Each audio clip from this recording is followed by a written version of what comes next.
திருவள்ளூர் சென்னை திருப்பதி தேசிய நெடுஞ்சாலையோரம் கொட்டப்படும் குப்பைகளால் தொற்று நோய் பரவும் அபாயம் உள்ளதாக அப்பகுதி மக்கள் அச்சம் தெரிவித்துள்ளனர். வெங்கத்தூர் ஊராட்சிக்குட்பட்ட பகுதிகளில் சேகரிக்கப்படும் குப்பைகள் சென்னை திருப்பதி தேசிய நெடுஞ்சாலையோரம் கொட்டப்படுகிறது.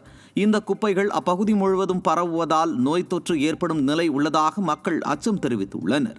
மேலும் அவ்வழியாக தினந்தோறும் பயணிக்கும் திமுக எம்எல்ஏ இதுகுறித்து எவ்வித நடவடிக்கையும் எடுக்கவில்லை எனவும் பொதுமக்கள் குற்றம் சாட்டியுள்ளனர்.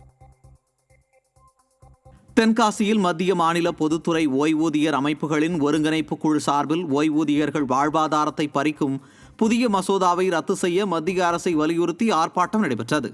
புதிய பேருந்து நிலையம் முன்பாக நடைபெற்ற ஆர்ப்பாட்டத்தில் ஓய்வூதியர்கள் மத்தியில் வேறுபாட்டை ஏற்படுத்துகிற சிசிய சட்டத்தை ரத்து செய்ய வேண்டும் என்பன உள்ளிட்ட பல்வேறு கோரிக்கைகள் வலியுறுத்தப்பட்டது.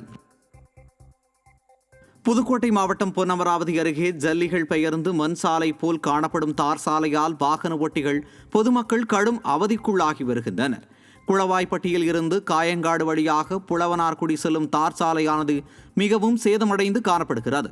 இதனால் இச்சாலை வழியாக விவசாயிகள், கர்ப்பிணிகள் வாகனங்களில் செல்ல முடியாத நிலை ஏற்பட்டுள்ளது.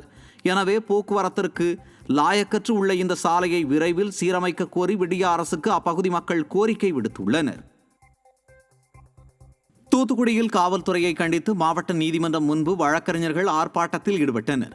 தூத்துக்குடி டவுன் ஏஎஸ்பி மதனை கண்டித்தும், தென்பாகம் காவல் நிலைய உதவி ஆய்வாளர் முத்தமிழரசன் பணியிட மாற்றம் உறுதி செய்யப்படாததை கண்டித்தும் வழக்கறிஞர்கள் நீதிமன்றத்தை புறக்கணித்து கண்டன ஆர்ப்பாட்டத்தில் ஈடுபட்டனர்.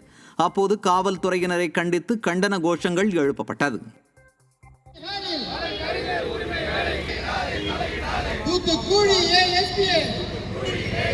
நீதித்துறையில் தலையிடாது, நடவடிக்கை ஏடு, தமிழக அரசு இந்திய தூத்துக்குடி ஏஎஸ்பி மீது நடவடிக்கை ஏடு, தலையிடாத